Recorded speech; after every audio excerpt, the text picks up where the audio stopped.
So I was just reading my Bible. Oh yeah, my hair's a mess, face is a mess. Oh well, but anyways, I really wanted to say this. I was just reading my Bible. I was reading Psalm 95, and it talks about the mightiness of God, and He's he all powerful. He watches over His people, all of that. And then towards the end of that chapter, it also mentioned it was like I would say like a warning or like an advice to us as Christians. Well, I'm guessing it wasn't directly written for Christians, but as Christians, when we read it, we see the people that he was talking to. He was talking to the people that he watches over, which by covenant we fall under that as Christians. And he said, "Do not harden your heart as the people of Israel did in the wilderness in Massa."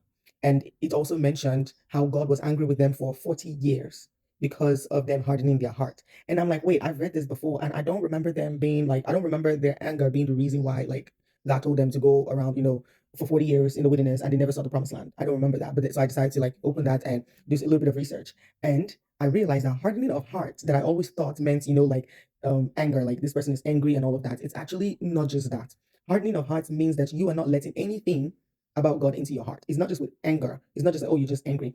Because what happened during that time that allowed God, that let God, made God punish those people for 40 years and it made them never see the promised land was because they had gone to spy on the promised land as God had instructed them to. When they came back with so much fear. They felt like there were giants there. They had more than them. They were so intimidated by the people that inhabited that land that they felt like they won't make it, they can't go, all of that. They had no faith.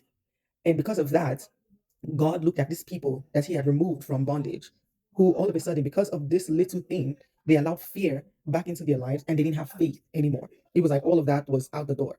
And so I realized that hardening of hearts isn't just anger. It is when you don't even remind yourself, or when you don't even remember the things that God has saved you from, or the things that God has done for you. You don't even remember it. You let the enemy to weaponize that fear to the point where that's all you remember. And I'm a victim of this too. I think a lot of us are victims of this, where when we get to a point where the problem seems too big to overcome, then all of a sudden we forget the God that we serve. We forget the God that got us out of that situation. And I just think like that's just really crazy. But anyways, I thought to share. It was too good not to share. Bye.